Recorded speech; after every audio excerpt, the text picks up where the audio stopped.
before he passed away. What a musibah, what a tragedy.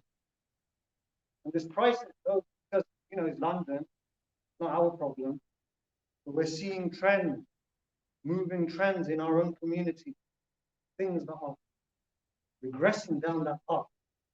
Slowly, but surely, there's a cultural move happening among the youth.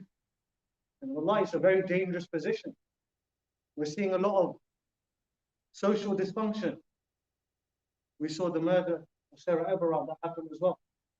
These are times that the Messenger of Allah sallallahu alaihi wasallam warned us about. That death will come instant, unexpected. And there will be a case that even those who die and those who kill will not know why they carried out this heinous act. And so there's an impetus on us as a Muslim community. Because one of the tropes we hear a lot is this idea that, well, it's not our problem, it doesn't affect me. I shove my head in the sand and maybe boy, but it wasn't his problem. And his family was a family of da'wah, as far as we know. Nevertheless, you can hide from the problems, but the problems don't hide from you. And that's why Allah Ta'ala in the Quran al-Kareem says, وَاتَّقُوا فِتْنَةً لَا تُصِيبَنَّ الَّذِينَ ظَلَمُوا مِنْكُمْ خَاصَّةً. Fear tribulation, fear hardships, fear punishment that will not only afflict the oppressor from Allah, but when Allah Ta'ala does not discriminate, when the punishment comes, يُعَمَّهُمْ عَذَابُ اللَّهِ. Everyone, the generality of the punishment afflicts everybody. And we know from Islamic history that these are not isolated events. These are not new to the Muslim community. I was reading a text recently from a scholar from the 13th century, a contemporary of the great Imam Ibn Taymiyyah. His name is Shaykh al-Turkmani al-Hanafi. He's just a 13th century scholar. He's writing a text about a problem he has in his local community of men, young men who go around attacking people, destroying people's shops, and then he brings a line of poetry. And he goes, ليس الفتى من ضرب بالسكين ولكن الفتى من أطعم المسكين. But the noble man, the good man, is not he who attacks people with knives. No, the noble man is he who feeds the poor. So there's an idea that even in their time, they were facing these same problems. And we know that the solution to these problems is a gift that Allah Ta'ala has given us. We are the ummah of Rasulullah sallallahu alayhi wa sallam. We carry the gift of the Quran, about which Allah Ta'ala himself says, وَنُنَزِّلُ مِنَ الْقُرْآنِ مَا هُوَ شِفَاءٌ وَرَحْمَةٌ لِلْمُؤْمِنِينَ وَلَا يَزِيدُ الظَّالِمِينَ إِلَّا خَسَارًا. That we are revealing from this Quran that which will be a source of mercy and a cure for the social illnesses, the maladies that we see everywhere we look around us. The Quran is there as a cure. And that's why the great poet of Al-Hind, Iqbal, he has a beautiful line in the Jawab Shikwa, where he says, वो ज़माने में मुअज़्ज़ज़ हुए थे मुसलमान. Your forefathers were honored because they were Muslims. Now you are disgraced because you abandoned. And when you abandon, when you move away from the book of Allah, then the help of Allah leaves you. And Allah will leave you to your own devices. And even in our community, one of the great problems we have is even those who do recite the Quran al-Kareem, even those who do read it. The Rasul sallallahu alayhi wa sallam said in a narration about the signs of the end of times, that the Quran will still be recited, but there will be a focus on sounds and letters and words, while the meaning will lie abandoned. People won't know what the Quran says. But as long as my son goes to Auntie G, he's going to teach him alif ba ta tha, and he'll go through the qaida, and he won't have an inkling of understanding of what the Quran has told him, or what the message of Rasulullah sallallahu alayhi wa sallam was, but he's ticked the box. And that's all we need. And this is a great musibah that we have to recognize, that even those who have an attachment to the Quran, the attachment is not complete. And that's why one of the great Sahaba, one of the Sahaba of the Rasul sallallahu alayhi wa sallam, the Prophet sallallahu alayhi wa sallam was narrating, he was speaking to the companions, he made mention, he said, Near the end of times, they'll come. A moment. Knowledge will be lifted. It's one of the signs of the end of times. We've lost today. If people have seen the great Imam of Halab, Sheikh Muhammad Ali al-Sabuni, rahmatullah alayhi, the great Mufassir, he just passed away this morning. The scholars are going. But the Prophet ﷺ said, knowledge will be lifted. And the Sahabi said, Ya Rasulullah, kayf? How will knowledge be lifted? وَنَقْرَأُ الْقُرْآنِ. We recite the Quran. وَنُقْرِهُ آبَاءَنَا. We teach our children how to recite the Quran. وَيُقْرِهُ أَبْنَاءَهُمْ. And they will teach their children how to recite the Quran. And the Quran will always be recited. And the Prophet ﷺ said, ثَقِلَتْكَ أُمَّةً. May your mother lose you. A moment, a rare moment of anger from the Messenger of Allah. And he says to the companion that, do the Jews and Christians not recite their book? Do the Jews and Christians not recite the Torah and the Injil? وَلَا يَنْتَفِعُونَ بِهِمَا شَيْئًا. And they don't benefit in the slightest. And this is one of the great, especially, and at the moment, the reason we emphasize this is because Ramadan is around the corner.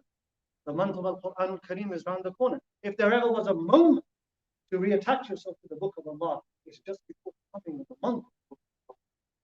And the Prophet ﷺ is warning about this.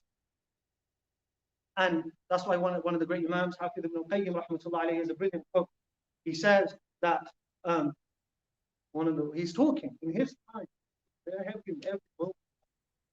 Imam says that, we were instructed to recite the Quran in order to understand.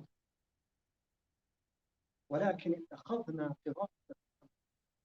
We were ordered to recite the Quran so we can understand the Quran, but we've taken its recitation as action. The recitation of the Quran is the first step to access the world of the Quran, the communication with Allah Ta'ala. Because that's what it is. That's what the Messenger of Allah sallallahu alaihi wasallam told us. The Quran, Abdullah al-Mateen, it's a rope, a firm rope connecting you to your Lord. In one side is your hand, and in the other side, in a way that we understand it, is the hand of Allah. But that's your connection to your Lord. And if you don't have that connection, then what do you have? And we spoke about this just a few weeks ago. The loss of connection to our Creator. That is one of the great crises of the modern age. And this is communication with Allah Ta'ala. And so we have to take these moments to reattach ourselves to the Book of Allah. We have classes. There's Sheikh Sulaiman. There's classes of tafsir taking place every single week. And these are moments. And that's why the Prophet ﷺ, because of the misunderstanding of the Quran, there's a narration that says, Anas ibn Malik, narrated by Imam al-Ghazali ibn Ihya, says a very terrifying statement. Really, a really terrifying statement. He says, رُبَّ قَارِئِ الْقُرْآنِ وَالْقُرْآنِ يَلْعَبُ. How many people recite the Quran? Because the Quran is saying, لَعْنَةُ عَلَى الظَّالِمِينَ, may be oppressed and hurt. And they're reading and they have no idea that they're oppressed. And the Quran is speaking to them and they have no connection. And Allah says, Ya ayyuhalladhina. He's calling out to us consistently within the Quran, but we can't access it because we are so detached from the Quran. And obviously we understand there is a language barrier for many of us. But that's why to access the Quran, we were given conscious. The Rasul sallallahu alayhi wa sallam, when the Sahaba came to say that Aisha radiallahu anha, and they said, how is the Prophet sallallahu alayhi wa sallam? How is the character of Rasulullah sallallahu alayhi wa sallam? And what did she say? His character sallallahu alayhi wa sallam was. That's why the great Imam Ibn Arabi rahmatullah alayhi, Shaykh al-Akbar, he mentions that the Prophet sallallahu alayhi wa sallam was a talking ordinary. And then when one of the most heartbreaking scenes when the Prophet ﷺ, for the last time, at that Fajr, on that Monday, when he passed away, sallallahu alayhi wa sallam, and the curtain is open, and the Sahaba, in their prayer, they get one final gaze at the face of the Messenger of Allah, sallallahu alayhi wa sallam. He sees them for one last time. Sayyidina Anas narrates the hadith. When he described the face of the Prophet sallallahu alayhi wa sallam, what did he say? وَجْهُهُ كَأَنَّهُ وَرَقَةٌ مُصْحَفٍ. The face of the Prophet sallallahu alayhi wa sallam, page of the cleanly. That is why Ibn Arabi said there's no difference between gazing at the Quran and gazing at the Messenger. because they both reflect the same. And so it's a very powerful idea, this idea of being embodiments of the Quran. And this is a rank that many of the early Muslims have. And that's why when we return back to the great Allama Iqbali as a line, that ye raz kisi ko nahi ma'loom hai ke mu'min. The secret, not many people know that the believer, qari nazar aata hai, lekin haqiqat mein hai Quran. He looks like he's reciting the Quran, but you don't realize he is. That he's embodied the Quran in every single way, shape, and form. And we see this amongst the Sahaba ridwanullahi alayhim ajma'in. Because among the companions to be considered Qari'ul Quran was a high step. It wasn't just, the Imam, he can recite, he's got a nice ayn, he's hitting that bar. To be a reciter of the Quran amongst the Sahaba. When they narrate the story of Bi'r Ma'un, when the Najdi's called 70 of the Sahaba ridwanullahi alayhim ajma'in, and the Prophet ﷺ said, the Qurra, he sent the Qurra, his Quran reciters, to go. And they were an elevated station amongst the companions. They were known as being the most pious companions. And they went. And it's a long story, but one of the greatest moments you see of the people of the Quran reflected in that story is that when the 70, they're betrayed and ambushed and massacred, and there's 2 of them. But for whatever reason, they were sent to go camel bridge. So they missed the massacre. Sayyidina Umar, not Ibn al-Khattab, but said different Sayyidina Umar and Sayyidina Munzir. And they both sit standing with the camels, and suddenly they can see vultures flying overhead. And they have a realization something's wrong. And they turn to each other. And Sayyidina Umar says, run, get back to the Messenger of Allah sallallahu alaihi wasallam. Tell him there's been a massacre, an ambush, they've killed our men. We have to get ready for retaliation. We have to warn the Prophet sallallahu alaihi wasallam of what's happened here.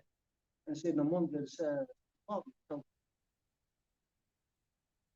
that communication is let us not be exactly different. And they both charge in. 2 of them, their companions already sacrificed themselves. Oh, what it means to be recited. You look when the Battle of Yamama happened, when the false prophet Musaylimatul Kadhab stood up, claiming prophethood. He claimed prophethood in the life of the Prophet ﷺ, but he continued his false message, and he's claiming, I'm a prophet of God. And when the Battle of Yamama and the Muslims struggled in the battle, to read the accounts, it's one of the most strenuous moments. It's a fragile moment. Will they lose a few battles against Musaylima? It's all on an edge. But they say on that night, on that day, the great Salim, Maulana Abi Hudayfa stood up. He was again from the Qurra, a man, an incredible man. And that day, he gathered his men, the Qurra, and he said, we make a pact upon martyrdom. That he said,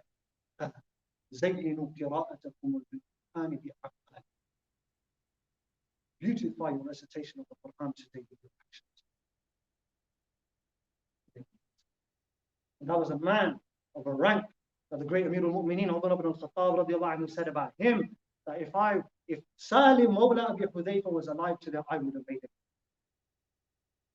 Salim Mawla Abi Hudayfa was alive today, he would have been up. And a final account of the great reciters of the Quran even. Amir al-Mu'mineen, Umar ibn al-Khattab, they have a beautiful account of him. That when he was the leader of the Muslims, he had an attendant or an assistant by the name of Hur, radiallahu anhu. Hur, like many of us, had an uncle, one of those loud, brash uncle. And his uncle was Uyaynah ibn Hisn, who has an incredible story of his own. He was a Bedouin warrior, he had scar all over his face. He joined the wars of apostasy on the side of the enemies of Islam, and he later repented. But Uyaynah ibn Hisn, like a Bedouin man, he was carefree. He would say whatever was on his mind. And Uyaynah says to Hur, I heard you're good friends with Umar. Get me in the gatherings. Like I don't parliament or whatever. When they're having the big discussions, you got to get me in. Told us what. Didn't happen. Uncle's got a reputation. He's like, okay. And he gets his uncle an entry. And Uyayna bin Hisn walks in. Oh, Ibn al-Khattab. Oh, son of Khattab. You tyrant. You don't do any justice. Where's our wealth? And they say, Sayyidina Umar, right there and then, 9 foot tall. His feet, when they would dangle from the horse, would leave marks on the ground. The great wrestler, warrior. When he hears that, suddenly he just jumps up. And then everybody's terrified. It's all going to kick off here. Sayyidina Umar says, recites the verse.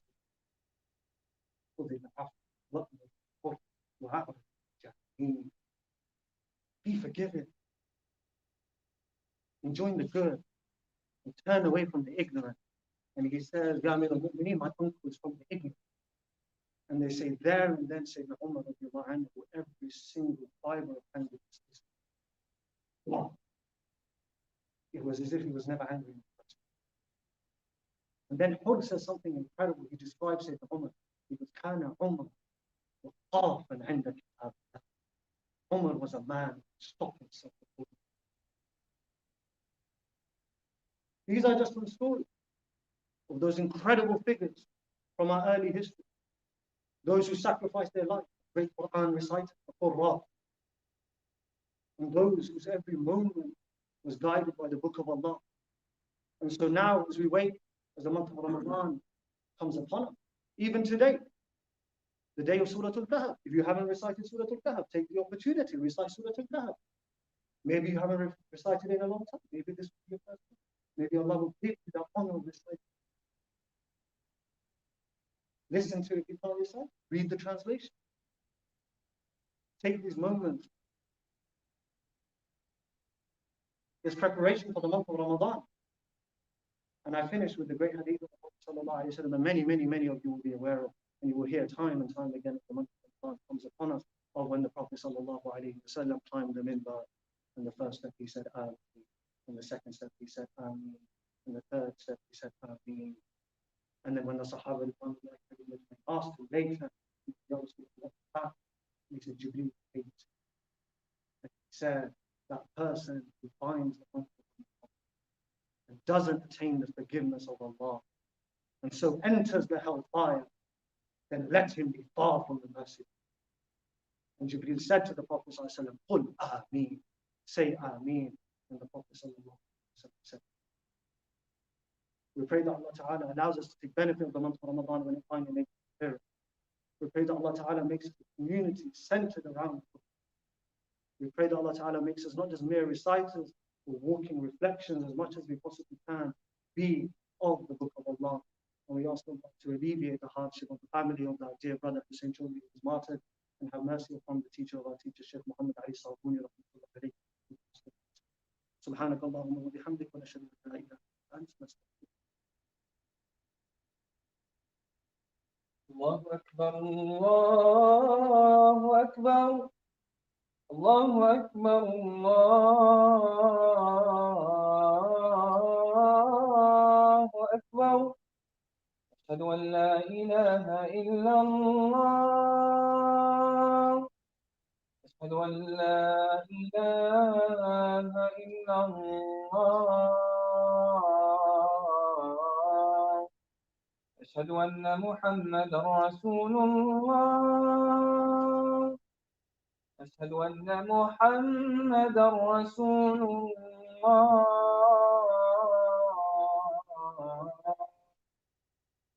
حي على الصلاة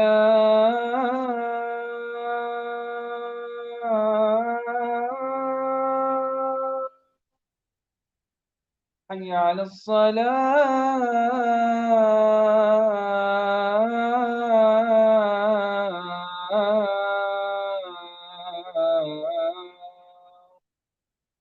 حي على الفلاح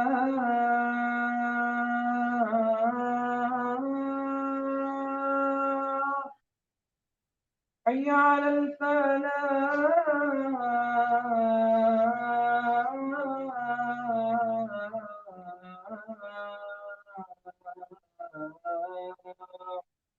الله أكبر الله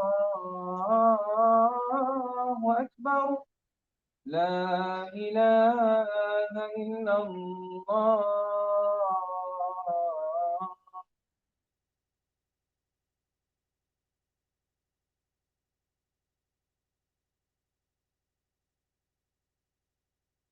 الحمد لله رب العالمين، والصلاة والسلام على سيدنا ونبينا وسندنا محمد وعلى آله وصحبه أجمعين. وقال تعالى في كتابه العزيز بعد أعوذ بالله من الشيطان الرجيم بسم الله الرحمن الرحيم واتقوا فتنة لا تصيبن الذين ظلموا منكم خاصة. وقال تعالى في مقام آخر وننزل من القرآن ما هو شفاء ورحمة للمؤمنين ولا يزيد الظالمين إلا خسارة. وقال تعالى في مقام آخر كل نفس ذائقة الموت ونبلوكم بالشر والخير فتنة وإلينا ترجعون. وقالت عائشة رضي الله تعالى عنها عن أخلاق رسول الله صلى الله عليه وسلم كان خلقه القرآن. قال رسول الله صلى الله عليه وسلم خيركم من تعلم القرآن وعلمه. أقول قولي هذا وأستغفر الله لي ولكم ولسائر المؤمنين والمؤمنات فاستغفروه إنه هو الغفور.